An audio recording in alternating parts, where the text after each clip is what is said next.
Hello and welcome to UnderRail. I will be doing a very quick review of this game because it reminds me of the Fallout series, the original Fallout 1, 2, and the Tactics. Um, and of course Wasteland and Wasteland 2. It's a tactical RPG. Um, I can't I can't say for 100% certain squad based like Fallout 2, Fallout 3, or Fallout Tactics, and others like it. Wasteland and Wasteland 2. Because those are the only games that are like the original Fallouts, because Wasteland was the game that inspired Fallout 1, 2 Tactics. The only ones I can think of are Wasteland 2 and this one. And I had plans on doing a series of not quite reviewing, but going over what might interest you in these games. But unfortunately, the idea didn't pan out. However, I did like the idea of showing this game because it's a lot different than the rest. For one, it has a different experience system than most games. For instead of leveling up the normal kill, complete quests, utilize skills, this one has you collecting items and completing quests to level up. So there's that.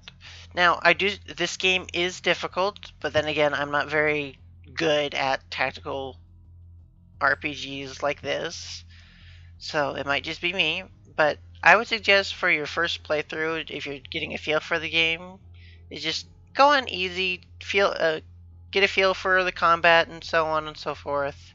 See how you like it, then come back and play normal and oddity.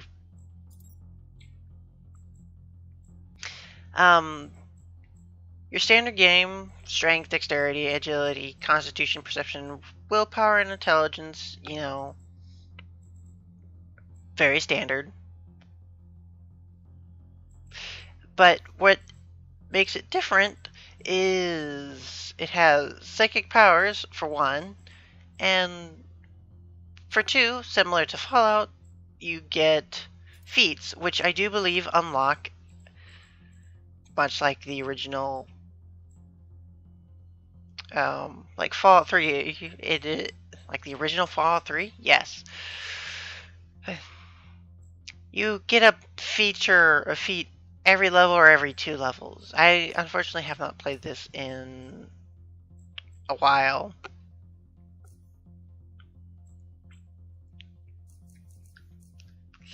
And because it has psychic powers, unlike most games, I prefer trying to play that. Because it is such a different way of playing the game.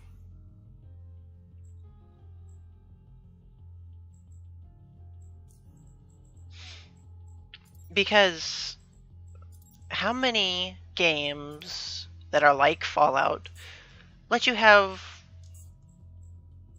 Seriously?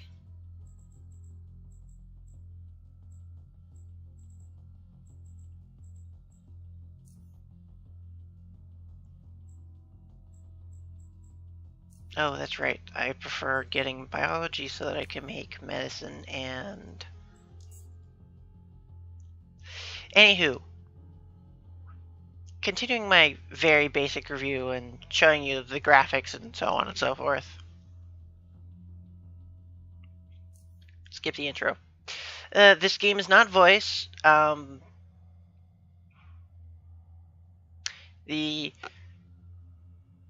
music certainly fits the setting, but it's nothing to write home about.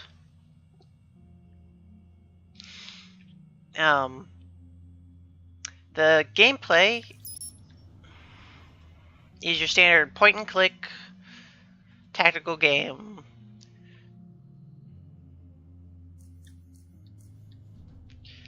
Left click to loot, right click to pick up items in the inventory that you want.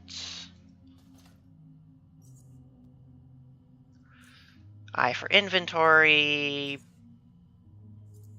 pick up items to equip them, because there's not a quick equip button, which is a little bit disappointing personally.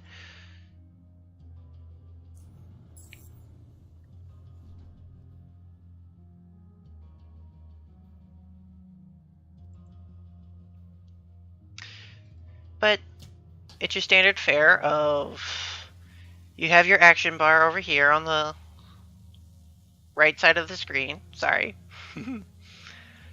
And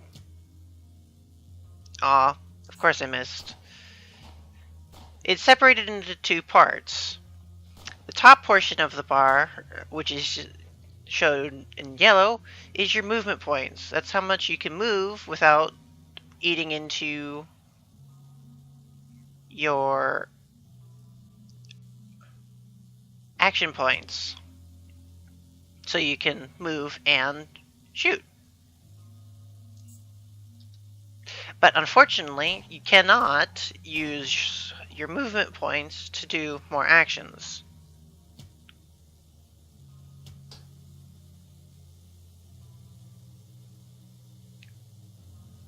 Like that. Because, as you can see, while there is no more enemies to show, I can't move any further. Now, I could continue showing you the rest, like how to lockpick and so on and so forth, but you get the basics. I personally enjoy this game. It's made by an indie developer. The combat is challenging and difficult, especially early game, as you won't be getting a follower or anything like that for quite a while. So definitely take things slow when you're starting the game. The level cap is only 25 for now. However, if you follow the game, the developer is currently working on a DLC for it. An expansion pack is probably more suited because it's adding a whole new underwater sea. What does that remind me of? Oh yeah, Sunless Sea. Yeah, I know. This is taking things from a lot of games, or at least personally, I notice. For example, it takes place underground, like Metro 2066, 2077, whatever. And you're the lone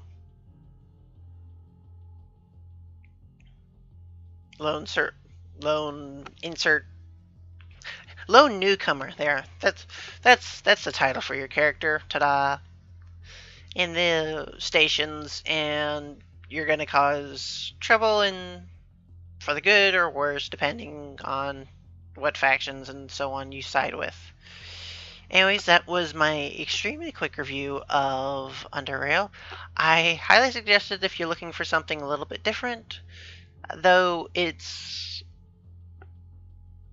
you will be slightly disappointed if you're looking for tons and tons of weapon variations, because the only weapons are pistols, submachine guns, assault rifles, sniper rifles, crossbows, fist weapons, knives, hammers, energy weapons, and chemical weapons. Oh, and traps. Nothing super exciting like miniguns, machine guns, missile launchers. No heavy weaponries, which is a little disappointing, I will admit, because of course but they do make up for it in the fact that you have psychic powers. So I suppose it's kind of a trade-off.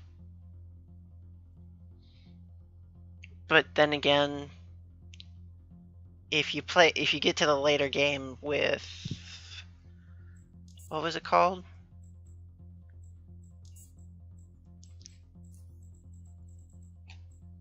Yeah, the metathermics skill. You can basically shoot a giant fireball that wipes out everyone in the room.